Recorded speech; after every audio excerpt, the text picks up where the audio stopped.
사연을 통해 각박한 세상 속 따뜻한 하루가 되시길 바라는 감동 시작입니다. 구독과 좋아요는 영상 제작에 큰 힘이 됩니다.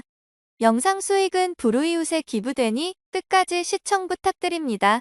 안녕하세요, 한국인분들. 저는 현재 60세라는 매우 늦은 나이에 한국의 대구에서 살고 있는 딸아이의 엄마 오르비라고 합니다.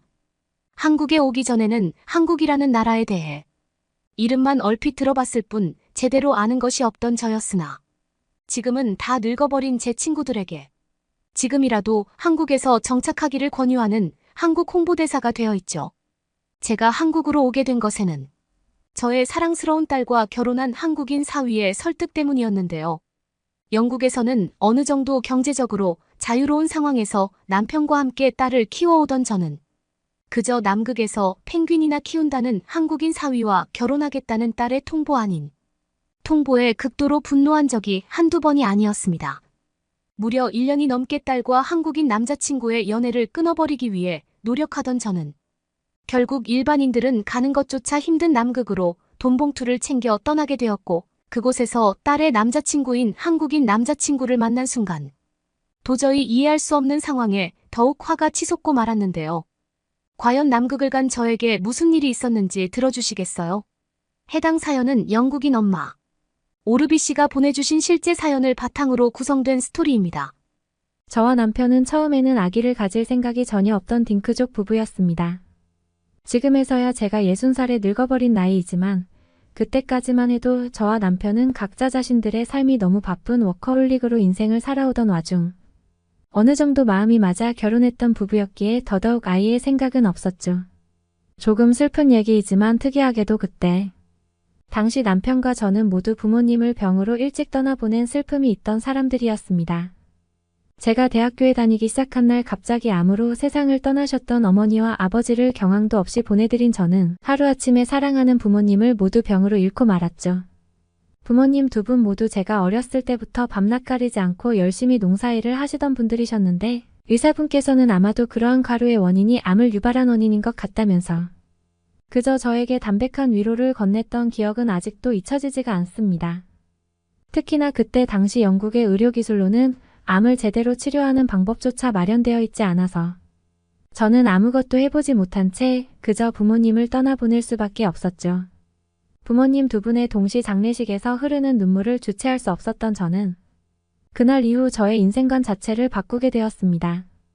그저 평범한 남편을 만나 빨리 아이를 낳고 가정을 이룬 뒤 안정적인 가정에서 행복감을 느끼며 살기를 원했던 저였지만 부모님 두 분이 모두 돌아간 슬픔을 홀로 버티던 저는 절대 아이를 낳지 말아야겠다는 생각에 이르고 말았죠. 혹시나 제가 부모가 되어 아이를 낳게 되었을 때 어느 날 제가 아프게 된다면 남겨진 아이 또한 지금의 저와 같은 슬픔을 느낄 것을 생각하면 도저히 감당할 수가 없는 슬픔이었으니까요. 혼자가 된 저는 그때부터 돈을 벌기 위해 경제 공부를 해나가기 시작했습니다. 이미 인생을 혼자 살기로 마음먹었던 저는 꽤 큰 돈을 벌 수 있다는 금융권 직업으로 꿈을 키워나갔고 무려 3년이 넘는 기간을 영국의 금융인이 되기 위해 하루에 2시간씩 자며 공부를 해나갔습니다. 그저 평범한 직장에서 평범한 회사원이 되기를 바래왔던 저였지만 부모님 두 분이 모두 병으로 세상을 떠나고 그것마저 아무것도 하지 못한 채 그저 지켜볼 수밖에 없었던 저에게 자괴감이 느껴져서 시작했던 도끼 있던 취업 준비였죠.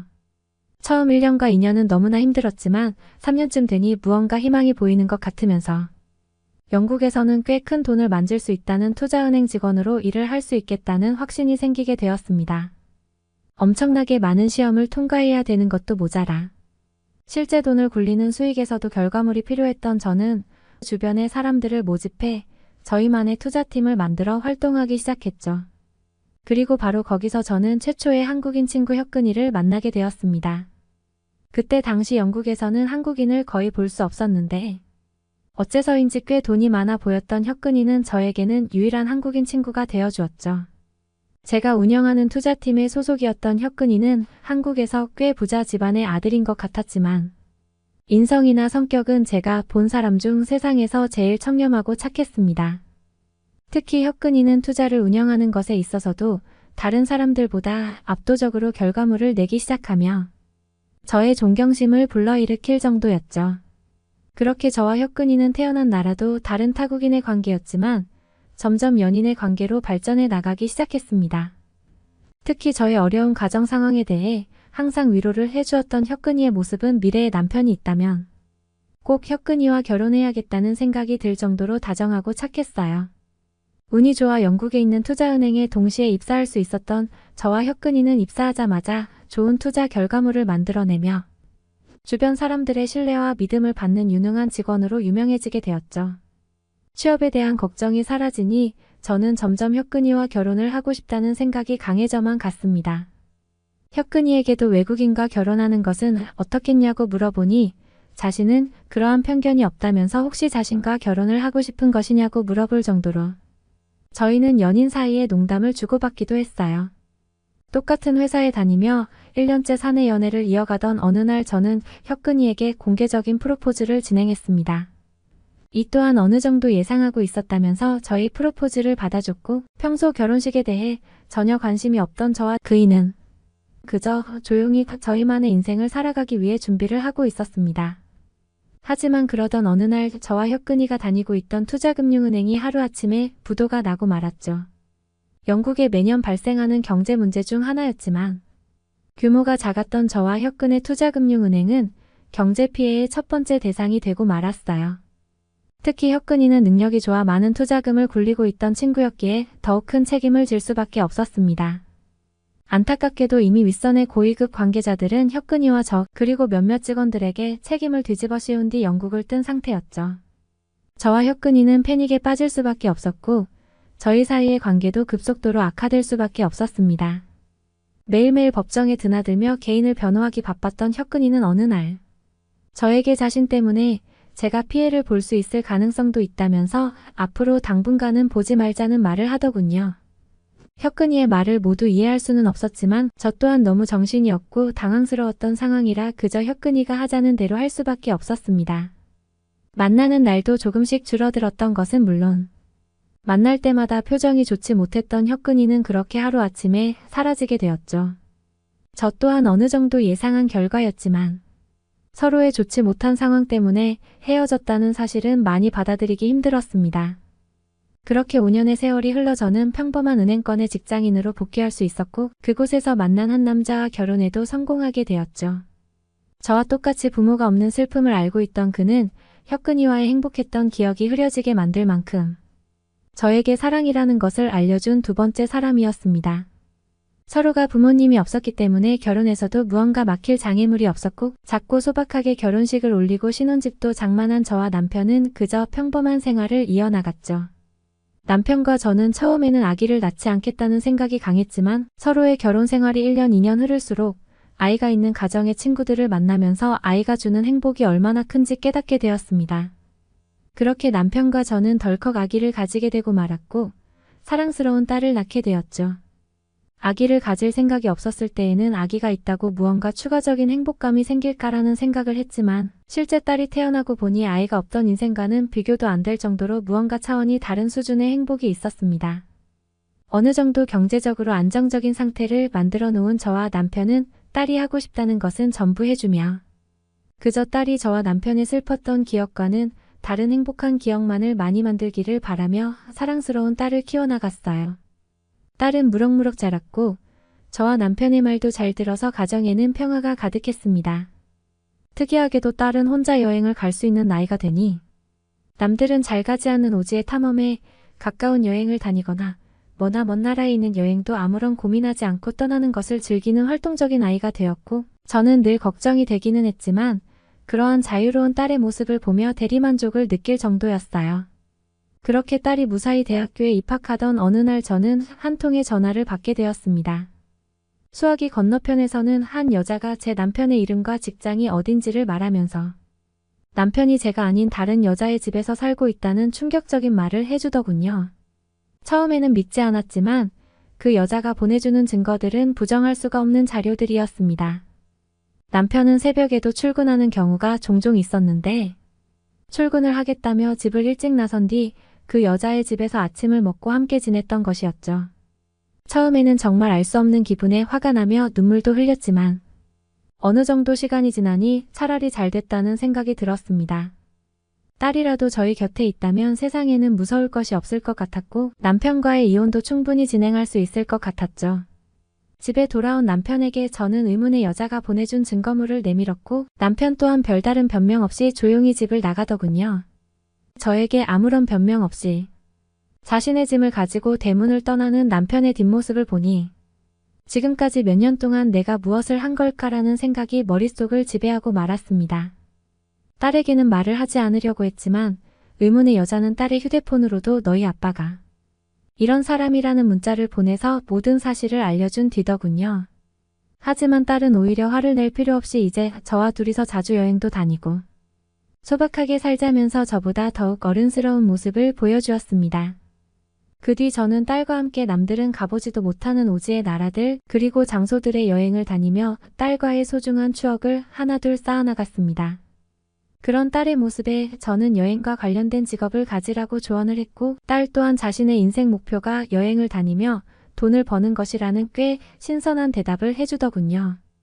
그러던 어느 날 20대 중반의 나이가 된 딸은 뜬금없이 저에게 결혼할 사람이 생겼다면서 한 번만 자신의 남자친구를 만나주면 안 되겠느냐는 어처구니없는 소리를 늘어놓기 시작했습니다.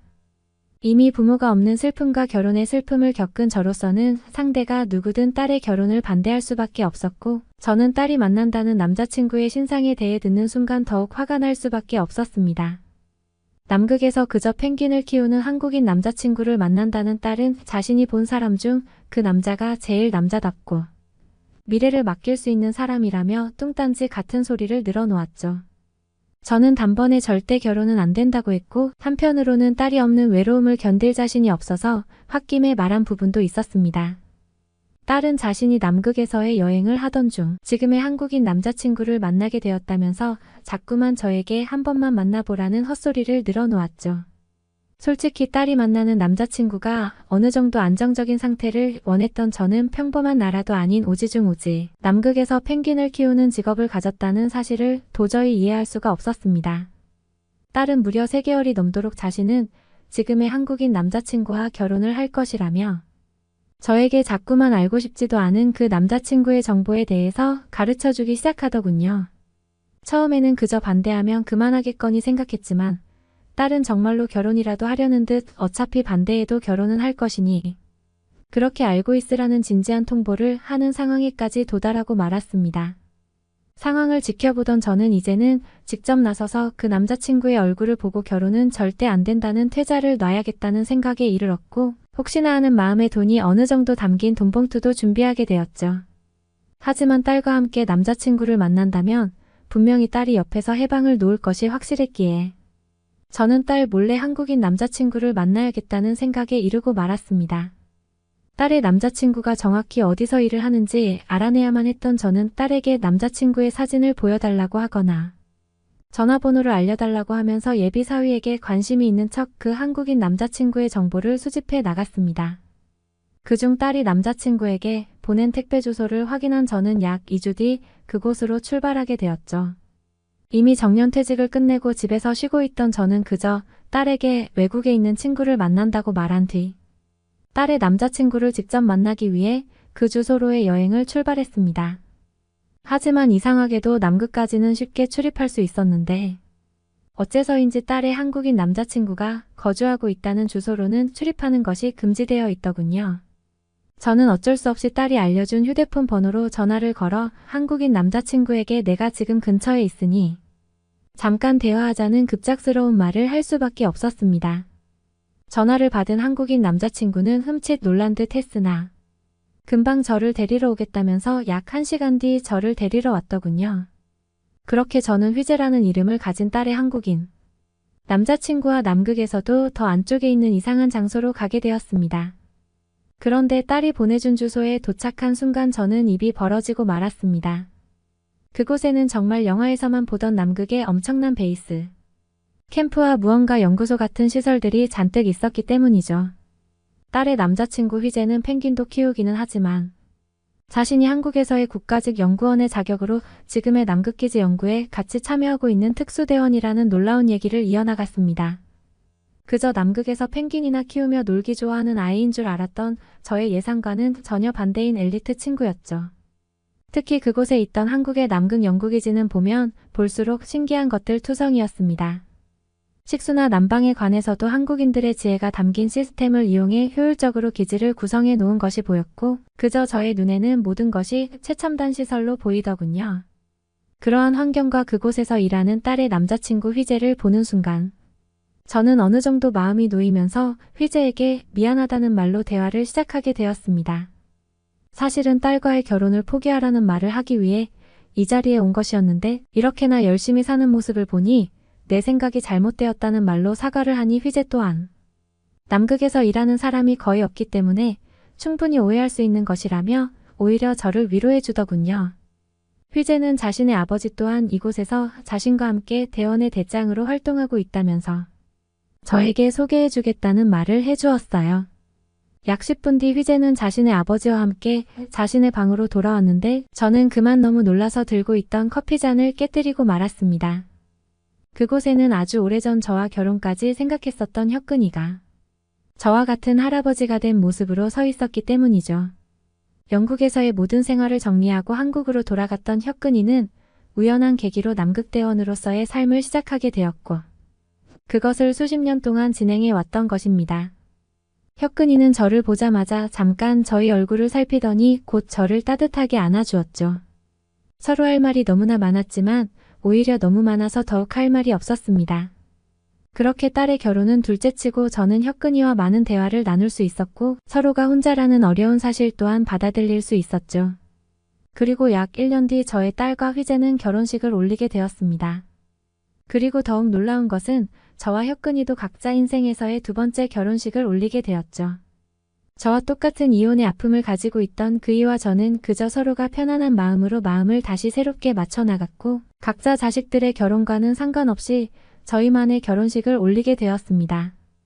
저의 딸과 휘재 또한 혁근이와 저를 응원해 주었고 어려운 결정이었지만 받아들여 주더군요. 그리고 지금 저는 혁근이와 함께 대구에서 평범한 나날을 보내고 있습니다.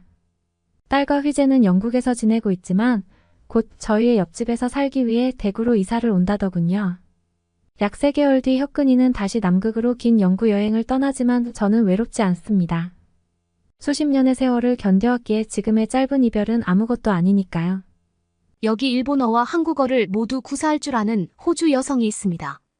그녀는 한국의 한 학원에서 외국인들을 상대로 수업을 진행하고 있었는데요. 수업을 하던 중 한 여성이 손을 들고 수업 중인 그녀에게 질문을 하기 시작합니다. 선생님은 일본어와 한국어를 모두 할 줄 아니까 나중에는 일본에 가서 선생님을 해도 되겠네요. 정말 부러워요. 그러자 그 말을 들은 호주 여성은 수업을 멈추고 자신의 이야기를 하기 시작합니다. 사실 저는 일본에 갔다가 한국으로 도망쳐 왔는 거려. 일본에 갈 일은 절대 없어요. 이 호주 여성은 일본어와 한국어를 모두 할 줄 알지만 한국을 놔두고 일본으로 돌아갈 일은 없다고 단호하게 이야기를 하고 있었는데요. 과연 그녀에게는 무슨 일이 있었던 걸까요? 안녕하세요. 다국어를 할 줄 알다 보니 타국살이를 즐기며 일과 여행을 동시에 하는 호주 여성 조세핀입니다. 사실상 언어의 소중함은 나이가 들면서 더욱더 느끼고 있어요. 어린 시절 아버지의 직업 때문에 타국살이를 많이도 했습니다. 그러면서 느꼈던 서러움이 바로 대화가 통하지 않는다는 부분이었죠. 대화가 통하지 않으니 저 사람이 무슨 말을 하는지 알 수가 없었고 하다못해 제게 뭘 원하는지도 알 수가 없었습니다. 이 답답함 속에서 성장을 하면서 뼈저리게 느낀 것이 영어만 할 줄 알아서 될 것이 아니라는 것이었고 적어도 1-2가지의 다른 나라 언어를 배워야겠다였죠. 이때부터 남들은 학업에 충실할 때 저는 다른 길로 빠져서 언어에 대한 학습만 했습니다. 학교 성적이 상위권에 속하면서 타국어를 능숙하게 할 줄 알다 보니 제게 주어지는 기회들이 많았어요. 처음에 제가 접한 것은 일본어였습니다. 그 당시 일본에 대한 환상 같은 게 있어서 언젠가 여행을 하겠다고 다짐을 하며 배웠죠. 그런데 일본어가 결코 쉽지 않았습니다. 실제로 화상 채팅을 해가며 일본인과 대화를 나눌 때면 더욱 어렵게 느껴졌어요. 뭐라고 하는지도 모르겠고 발음을 시작으로 하나부터 10까지 따라할 수가 없었습니다. 그럼에도 한번 시작했으면 끝을 봐야 하는 성격이라 끝까지 도전을 했어요. 긴 노력 끝에 일본어를 다 배우고 현지인과 대화를 나누는데 불편함이 없다는 것을 느끼고 나서 저는 한글을 배웠습니다. 한글은 참 아름다운 글자였어요. 그러나 한 단어에 여러 뜻이 있는 경우가 많아서 처음에는 버겁게 느껴졌습니다. 배라는 단어만 해도 먹는 과일에 배가 있고 신체에 배가 있고 타는 배가 있어요.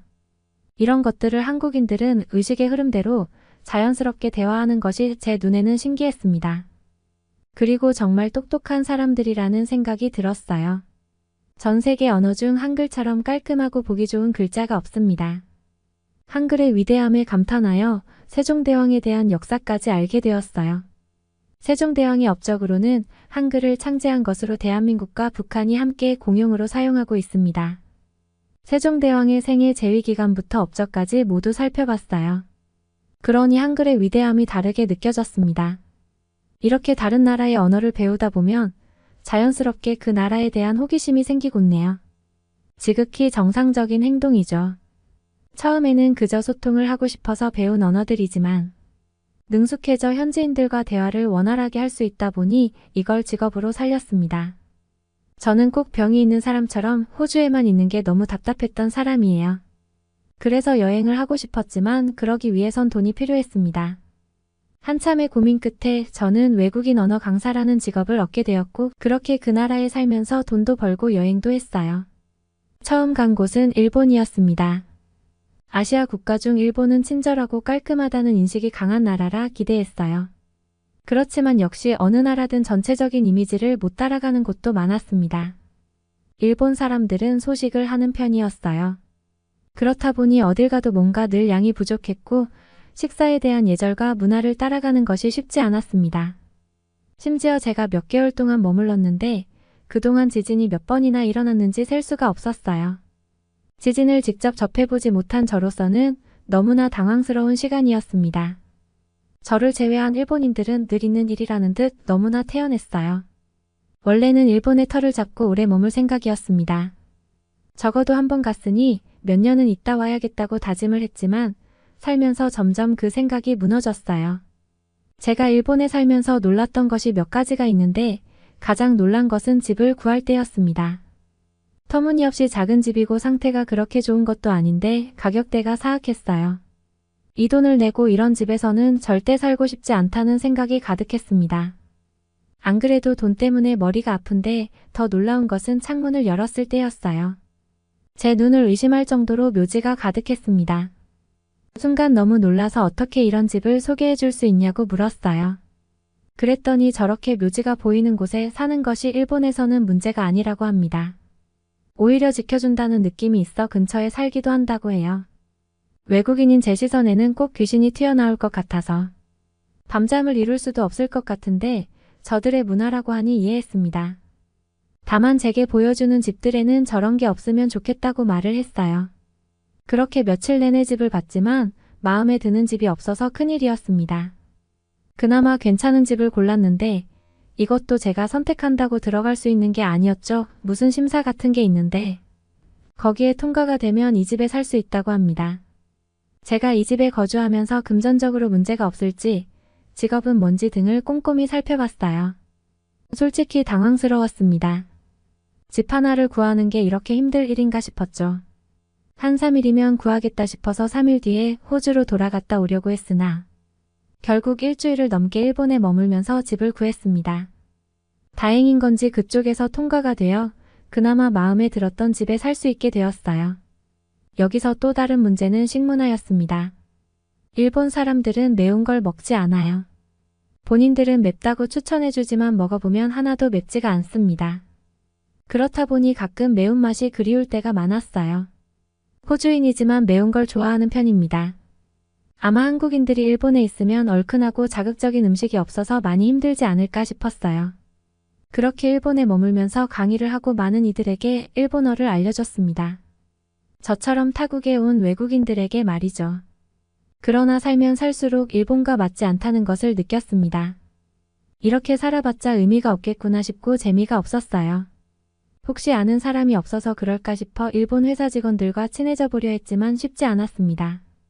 그들은 아주 작은 도시락을 싸들고 다니며 각자 도시락을 먹는 점심을 택했어요. 점심시간에 뭔가를 함께 하려고 해도 서로 피해를 끼치지 말자는 분위기였습니다. 몇 개월을 동거동락하며 지낸 동료지만 사실 친한 동료가 없었어요. 어쩌면 제가 외국인이라 거리를 뒀는지도 모릅니다.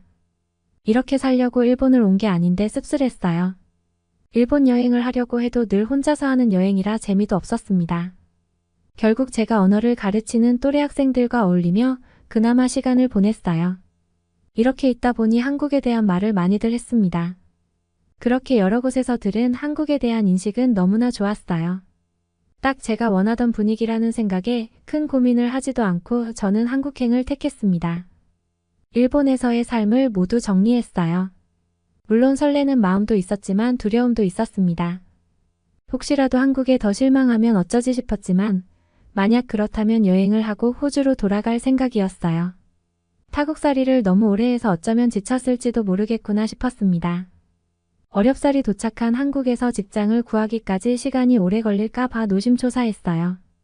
그런데 생각보다 빨리 구해져서 저는 한국에서 한국어를 외국인들에게 가르칩니다. 외국인이 알려주는 한국어라서 오히려 인기가 많았어요. 저 역시 직접 한국어를 공부하면서 뭐가 어려웠는지부터 공감할 수 있기에 그들에게 가장 편리한 방법으로 알려주곤 했습니다. 처음에는 별 생각 없이 업무에 집중했어요. 그런데 한국 회사는 분위기가 달랐습니다. 아침부터 오늘 점심 뭐 먹을지를 다 같이 고민했어요. 늘 메뉴는 비슷했습니다. 그렇지만 빠지는 동료 없이 늘 함께였어요. 외국인인 제가 겉돌까봐 챙겨주는 모습도 좋았습니다. 혹여나 제 입맛에 맞지 않을까 저를 배려해서 늘 한식만 고집하지 않았고 제가 먹고 싶어 할 만한 음식들도 자주 먹었어요. 굳이 말하지 않아도 딱 그렇게 알아서 해주니 고마웠습니다. 심지어 회식 문화도 놀라웠어요. 한국에서의 회식에 대해 들었을 때는 늦게까지 술을 마신다는 인식이 강했습니다. 그러나 제가 접한 회식은 조금 달랐어요. 요즘 세상이 어떤 세상이냐면서 점심에 회식을 했죠. 점심에 비싼 음식을 먹거나 다 같이 밥 먹고 영화를 보면서 일하는 시간을 조금 줄여서 회식을 했습니다.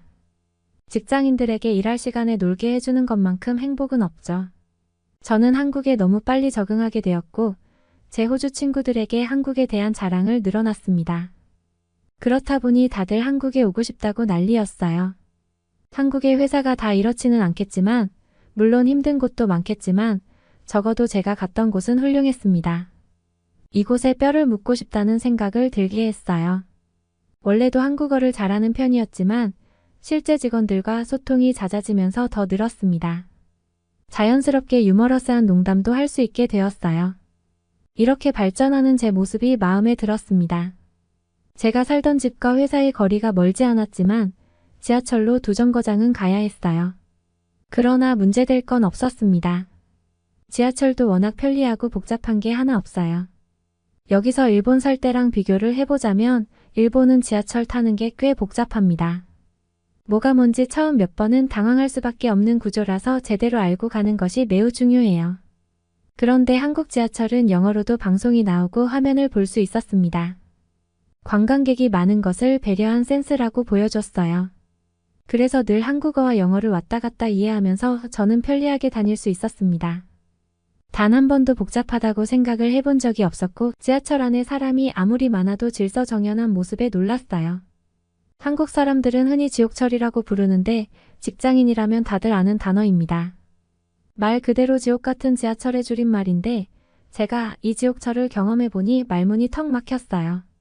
이 지하철 안에 탈 수 있는 인원은 제한될 텐데 어떻게든 사람들이 서로 비집고 들어가는 탓에 사람으로 꽉 차서 움직일 수조차 없습니다. 이런 지옥철에 낑겨서 탔을 때 처음에는 당황했어요. 2정거장 뒤에 내려야 하는데 못 내릴까 봐였죠. 그런데 신기하게도 그 많은 사람들 사이로 길이 터졌습니다. 혹은 많은 인원이 한 번에 내렸다가 다시 타더라고요. 이게 과연 호주였으면 어땠을까 생각해봤습니다. 아마 서로 먼저 내리려고 아우성이었을 거고 질서는 찾아볼 수 없었을 거예요. 저는 이런 모습들을 보면서 한국에 대한 환상이 더욱 커져갔습니다. 동료들뿐 아니라 한국에서 사귄 외국인 친구들과 주말에는 한국의 깊숙한 곳을 여행했어요. 애초에 그게 목적이기도 했으니 말이죠. 그런데 수도 서울이 아닌 곳에 가도 아름다운 곳은 참 많았습니다. 그리고 어딜 가도 짧은 시간이면 다 이동이 가능하다는 장점도 있었죠. 이동 시간이 짧다 보니 답답하지도 않았고 서울에만 머물지 않아도 괜찮았습니다. 한국이라는 나라에 대한 더 많은 매력을 볼 수 있었어요. 일본은 달랐습니다. 일본에서 여행을 한번 하려고 하면 우선 막막했어요. 도심을 택할지, 자연과 어우러진 시골의 감성을 택할지 늘 선택해야 했습니다.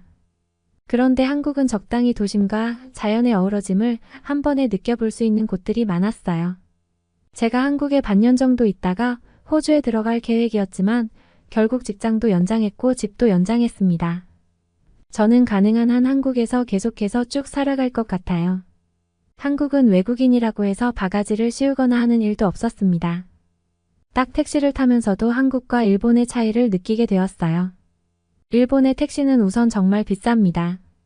어느 정도 각오를 하고 타셔야지 아무 생각 없이 택시를 타셨다가는 여행 경비의 절반을 날릴 수도 있어요. 일본은 유료 도로에 대한 비용이 전 세계에서 가장 센 나라입니다. 그렇다 보니 택시를 타면 통행료로 나가는 비용이 만만치 않아요. 처음부터 무료 도로를 요구하면 모를까 쉽지 않습니다. 공항에서 빠져나올 때 통행료도 매우 비싸요. 그래서 일본에 살면서 몇 번 택시비로 크게 대인 후 저는 택시를 잘 타지 않았습니다. 아무리 급해도 말이죠. 그러나 한국은 달랐습니다. 한국의 택시는 서비스 문화 자체가 남달랐어요. 어디서든 목적지를 입력하면 바로 잡혀서 오는 어플이 있었습니다. 그 어플에 계좌를 등록해두면 내릴 때 굳이 계산을 하지 않아도 자동 결제로 알아서 계산이 되는 것도 신기했어요. 심지어 타기 전에 대략 얼마 정도 나올지를 알 수 있다는 것도 좋았습니다. 일본 택시는 도대체 얼마나 나올지 예상할 수 없어서 심장이 떨렸어요. 그러나 한국 택시는 어플로 손쉽게 부를 수도 있지만 미리 가격이 나오니 알고 탈 수 있어서 좋았습니다. 일본 택시의 경우 조용히 가는 편이지만 한국 택시기사님들은 이런저런 대화를 많이 나누셨어요. 서툰 영어로 대화하다가 제가 한국어로 말을 하면 다들 화들짝 놀라시며 한국어가 가능하냐고 물으셨습니다. 일본은 전체적으로 도시의 분위기가 따뜻하게 느껴질지는 몰라도 대체적으로 차갑다는 느낌이 굉장히 강했어요. 냉정하고 개인주의가 강한 느낌이었습니다. 굉장히 화려하고 다소 충격적인 복장으로 돌아다니는 사람이 있든 말든 신경 쓰지 않는 것이 놀라웠어요. 반대로 한국은 굉장히 따뜻했습니다. 사람들이 베푸는 정들이 하나씩 모여서 제게는 너무나 따뜻하게 느껴졌어요. 결국 반년 정도 머물다 호주로 돌아갈 계획이던 저는 이렇게 한국에 터를 잡았습니다. 사실 지금 한국인 남자친구도 만나고 있는데 한국 사람이 참 좋아요. 호주인들과도 다르게 정이 넘치는 한국 사람들에게 아직도 많은 것을 배우고 있습니다. 언젠가 호주인들에게도 이런 정이 넘치는 사회가 만들어지길 바랄 뿐이네요. 한국 여행에 대한 고민이 있거나 저처럼 취업과 여행을 동시에 하고 싶다면 저는 추천합니다. 한국은 그 어떤 나라보다 최고예요. 그럼 다음 사연으로 넘어가겠습니다. 안녕하세요. 저는 덴마크에서 온 레슈르라고 합니다. 저는 이제 한국에서 산 지 3년째가 되었어요.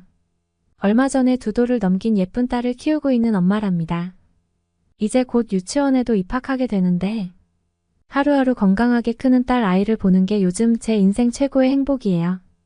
제가 한국에서 가장 많이 듣는 질문 중에 하나가 뭔지 혹시 아시나요? 바로 왜 여기서 아이를 키워 유럽이 훨씬 좋은 곳 아니냐라는 질문이에요. 한국도 이제 국제 결혼이 늘어서 주위에서 다문화 가정을 어렵지 않게 찾아볼 수 있는데요. 다문화 가정의 엄마들, 특히 중국인 엄마들에게서 이런 질문을 정말 많이 들어요. 오히려 한국 엄마들에게서는 들어본 적이 거의 없는 것 같아요. 한국 문화에 대해서 잘 모르거나 한국에서 생활한 기간이 짧은 중국인 동남아 엄마들이 많이 하는 질문이랍니다. 저도 유럽의 교육이나 복지가 좋은 점이 많다는 것은 인정해요. 왜냐하면 유럽의 국가인 덴마크에서 자란 제가 직접 겪었기 때문이죠. 자라면서 환경이나 교육 상태에 대해서 항상 만족스러워 했었으니까요. 유럽을 떠나서 여기서 살며 아이를 키운다고 하니까 의아해하는 사람들이 많았습니다. 남편이 한국인이라서 혹시 남편이 강요했느냐고 물어보는 엄마도 있었어요. 물론 절대 그런 것은 아니지만요. 저는 아이가 자라면서 교육도 중요하지만 그보다 더 중요한 것이 있다고 생각합니다. 바로 사람들을 대하는 태도와 도덕적인 마음가짐이에요. 아무리 머리가 좋고 똑똑하다고 하더라도 인성이 나쁜 사람으로 자라면 그건 부모로서 아이를 잘못 키운 것이라고 생각하거든요. 범죄자들 중에서도 학력 높고 명문대 나온 사람들 많잖아요. 저는 아이가 공부 못해도 상관없으니까 첫 번째로는 건강하게 자랐으면 좋겠고, 그 다음으로는 인성이 바른 사람으로 자랐으면 하는 마음입니다. 그런 면에서 한국은 저의 이런 육아 가치관을 잘 실현할 수 있는 곳이라고 생각했어요. 제가 이렇게 자신있게 이런 이야기를 할 수 있는 이유는 바로 제가 직접 경험한 한국의 배려심 깊은 문화 때문입니다. 지금부터 그 이야기를 들려드릴게요. 저는 말씀드린 것처럼 한국인 남편과 결혼했습니다. 저는 덴마크에서 대학교를 졸업하고 한 회사에 들어가 일을 하고 있었는데요. 제가 했던 일은 그 회사에 들어온 외국인 사원들에게 영어를 가르치는 일이었어요. 그 회사에서는 외국인 사원들에게 그 분야, 비즈니스에 필요한 영어 회화를 배울 수 있도록 프로그램을 운영하고 있었거든요. 저는 그 회사에서 일반 사원으로 일하기도 했었지만 주말에는 영어 선생님이었습니다. 사실 일이 더 늘어나는 건 싫었는데 추가 수당을 더 준다고 하길래 덥석수락해버렸어요. 지금 생각해보면 얼마나 잘한 결정이었는지 몰라요. 그곳에서 제 남편을 만났으니까요. 남편은 한국에서 대학 졸업 후 해외 취업을 준비해서 덴마크로 온 사람이었습니다. 인턴으로 입사했는데 1등으로 들어왔다고 해요. 영어도 이미 수준급이었고요. 처음 남편을 선생님과 제자로 만났을 때 이미 이렇게 영어를 잘하는데 왜 여기서 수업을 또 듣지 싶은 마음이었습니다. 그만큼 이미 영어를 잘하는 상태였어요. 한 달이 넘게 수업을 진행했는데 어느 날 남편이 저에게 데이트 신청을 하더라고요. 그동안 저에게 호감을 가지고 있었다고요. 저도 항상 열심히 제 수업을 들어주고 밝게 웃으며 인사해주는 남편에게 좋은 인상을 가지고 있었어요. 그래서 데이트 신청을 받아들였고 그렇게 몇 번 데이트를 한 끝에 저희는 사귀게 되었습니다. 저와 남편은 서로 다른 문화권에서 자란 사람이라는 게 신기할 정도였어요. 취향이나 그런 것들이 다 잘 맞았거든요. 그래서 국제 연애였지만 그냥 평범한 연애처럼 행복하게 사귀었습니다. 남편은 덴마크의 첫 회사에서 2년 정도 있었어요. 2년이 지나서 더 좋은 회사로 이직할 수 있는 기회가 생겼습니다. 당연히 연봉도 더 높은 곳이었고요. 그때 저한테 프로포즈를 하더라고요. 저는 남편하고 사귀면서 당연히 결혼 생각도 하고 있었어요.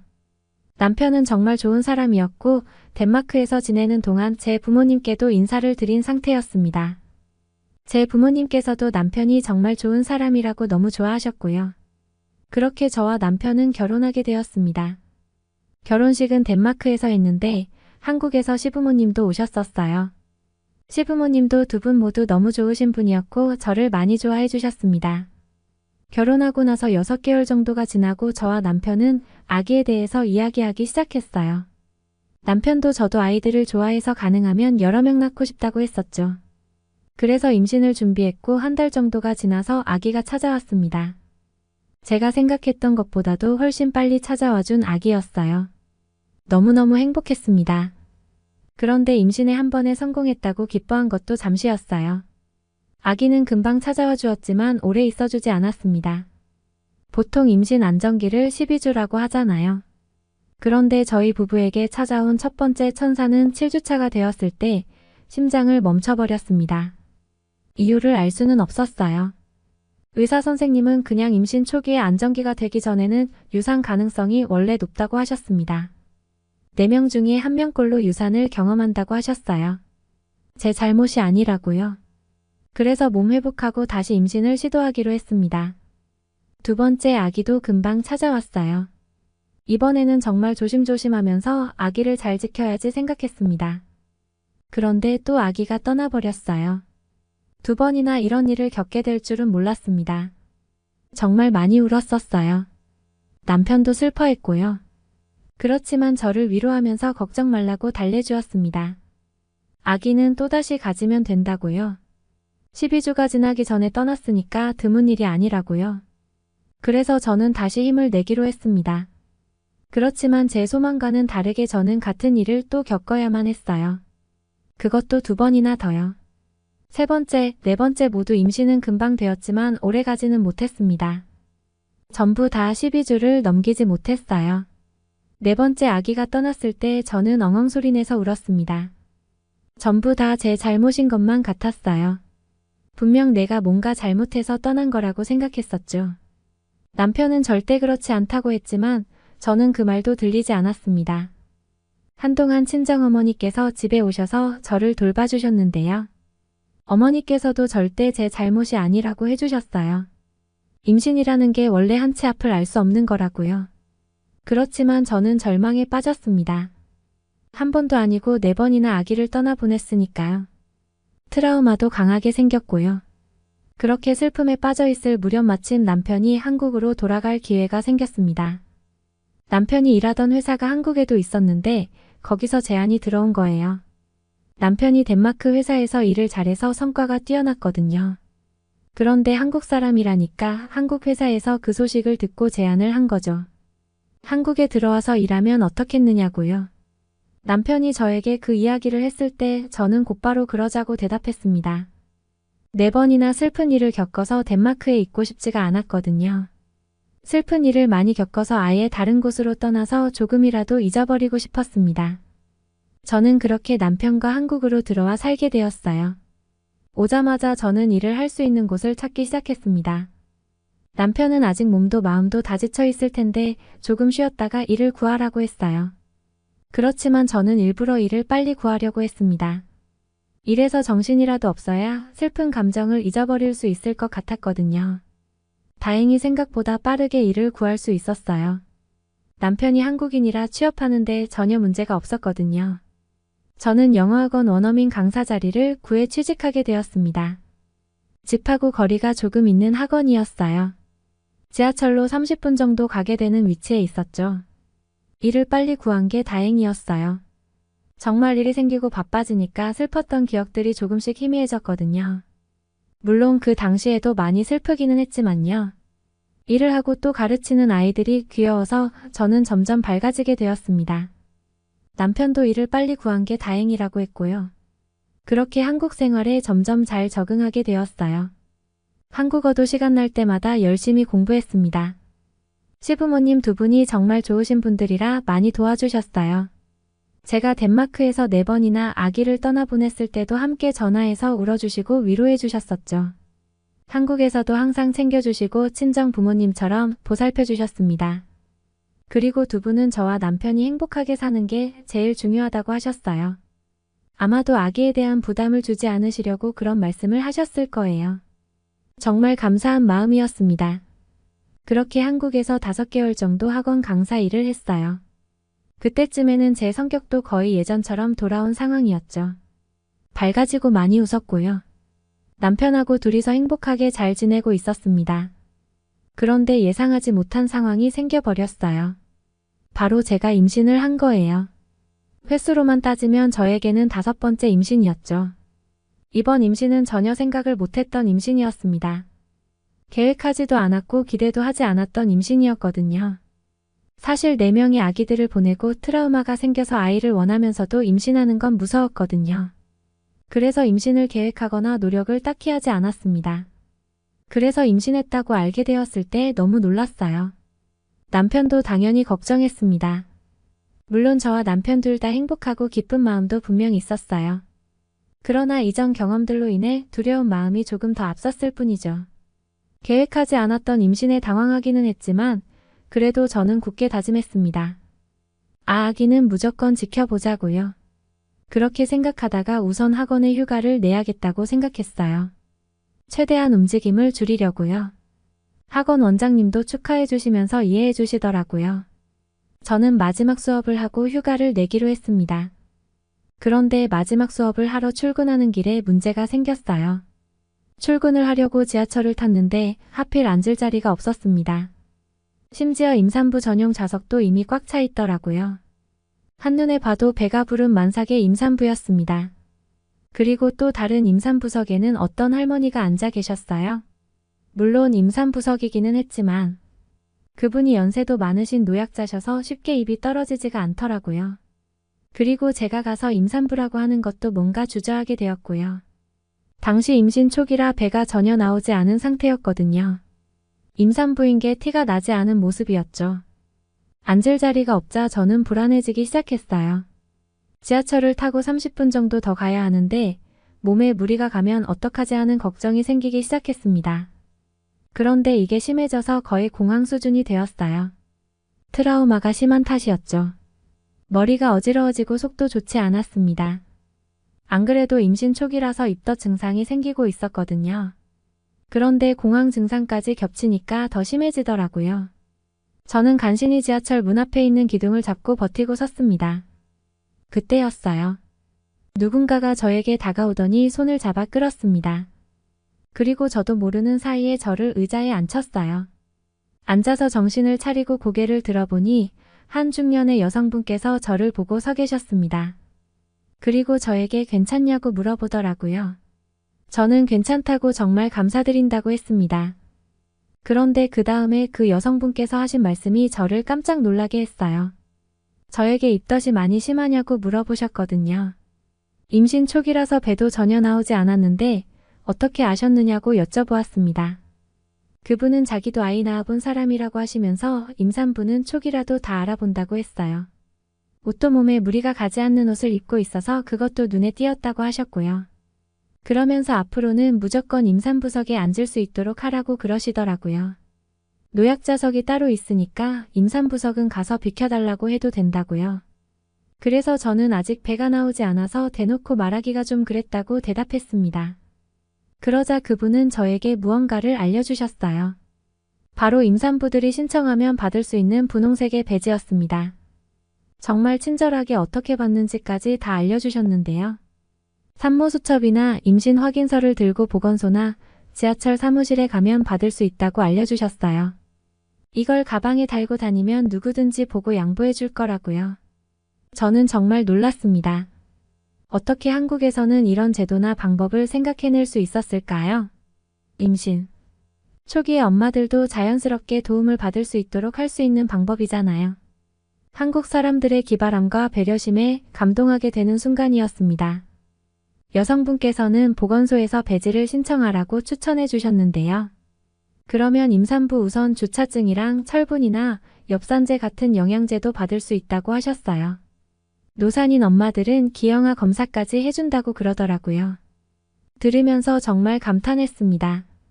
한국은 어떻게 이런 방법을 생각해낼 수 있었을까요? 영양제 같은 지원은 쉽게 찾아볼 수 있을 거예요. 그렇지만 지하철 같은 대중교통에서 임산부가 배려받을 수 있도록 이런 좋은 방법을 고안해낸 게 너무 신기하고 놀라웠습니다. 한국에서 임신하는 임산부들은 사람이 많은 대중교통을 타도 전혀 걱정할 일이 없을 것 같았어요. 왜 제가 이런 생각을 했는지 아시나요? 제가 지하철에 앉아서 여성분께 이야기를 듣는 동안 할머니 한 분께서 제게 다가오셨거든요.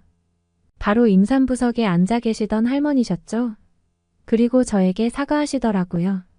정말 미안하다고요. 대화를 나누는 소리를 들으시고 제가 임산부인 걸 아셨다고요. 입덧이 심해 보이는데 자리를 미리 양보하지 못해서 미안하다고 하셨습니다. 한국 사람들의 그 마음씨에 놀랐어요. 사실 개인주의가 강한 미국이나 유럽 같은 곳이었다면 상상도 못할 일이거든요. 어쨌든 빈자리였고 거기 먼저 앉은 게 잘못은 아니니까요. 그런데도 생전 처음 보는 저에게 미안하다고 거듭 진심으로 사과하셨어요. 그 모습에 제가 오히려 감동을 받았습니다. 그날 퇴근하는 길에 바로 보건소에 들렀어요. 보건소 직원분들은 정말 친절하시더라고요. 보건소는 돈을 목적으로 하는 게 아닌 공공기관이잖아요. 그런데도 직원분들이 저의 임신 소식을 들으시고 하나같이 한마음으로 축하해 주셨습니다. 임산부 배지를 받으러 왔다고 하니까 바로 축하부터 해주시더라고요. 그리고 제가 들었던 대로 임산부 배지뿐만 아니라 어떤 혜택을 받을 수 있는지 친절하게 다 알려주셨어요. 덕분에 돌아오는 길에 임산부용 영양제로 두 손이 가득 채워졌었답니다. 임산부 배지를 그날부터 가방에 달고 다녔는데요. 그 이후로는 정말 단 한 번도 지하철에서 앉지 못하고 간 적이 없어요. 배지가 사실 그렇게 큰 것도 아니고 사람들이 잘 볼 수 있을까 하는 생각도 들었거든요. 그런데 자리가 꽉 차 있는 지하철에 타면 사람들이 무조건 배지를 보고 자리를 양보해 주더라고요. 배지를 그렇게 바로바로 발견하는 걸 보면 한국 사람들은 몸에 양보하는 마음이 배어있는 것 같았습니다. 심지어 임산부 전용 좌석이 아님에도 불구하고 배지를 보면 바로 일어나서 자리를 비켜주었어요. 어떨 땐 나이가 많으신 어르신들이 노약자석을 양보해 주시기도 하셨습니다. 그럴 때는 오히려 제가 죄송했어요. 그분들도 서 있기가 힘드시니까 노약자석을 만들어 둔 거잖아요. 그런데 저만 보시면 바로 양보해 주셨습니다. 다른 나라에 와서 임신해서 힘들지 않느냐고 물어보시는 분들도 계셨고요. 내 딸하고 비슷한 나이라고 간식이나 과일을 챙겨주시는 어르신도 계셨어요. 눈동자 색깔도 머리카락 색깔도 다른 외국인인 저를 자기 딸 같다고 해주셔서 놀라기도 했습니다. 그렇지만 당연히 감동이었어요. 전 세계 어디서든 엄마들의 마음은 똑같구나 하는 생각이 들어서요. 나도 나중에 내 자식이 태어나면 한국의 어르신들과 같은 모성애를 가지고 싶다는 생각이 들었습니다. 그렇게 저는 무사히 저의 소중한 첫 아기를 품에 안을 수 있었어요. 한국은 저의 끝없는 슬픔을 끝내준 나라입니다. 덴마크에서 4명의 아기들을 보내고 한국에서 만난 첫 아기는 정말 너무너무 예뻤어요. 뱃속에서부터 한국 사람들의 따뜻한 마음씨를 받고 자랐기 때문에 그런 것 같습니다. 우리 아기가 건강하게 태어날 수 있도록 배려해주신 한국 사람들에게 정말 감사해요. 우리 딸도 그렇게 착하고 넓은 마음씨를 가진 사람으로 잘 키우고 싶습니다. 제 이야기 들어주셔서 감사합니다. 여러분은 어떻게 보셨나요? 응원과 격려의 한마디씩을 댓글로 남겨주시기 바랍니다. 사연자분들께 전달해드리겠습니다. 감동 시작은 실제 사연 제보를 받고 있습니다. 채택되신 분께는 작은 선물도 보내드리고 있습니다. 저희의 사연이 여러분의 하루의 작은 힘이 될 수 있었으면 좋겠습니다. 감동적인 사연을 주변 분들과 이야기 나눠보세요. 더욱더 좋은 영상으로 다시 찾아뵙겠습니다.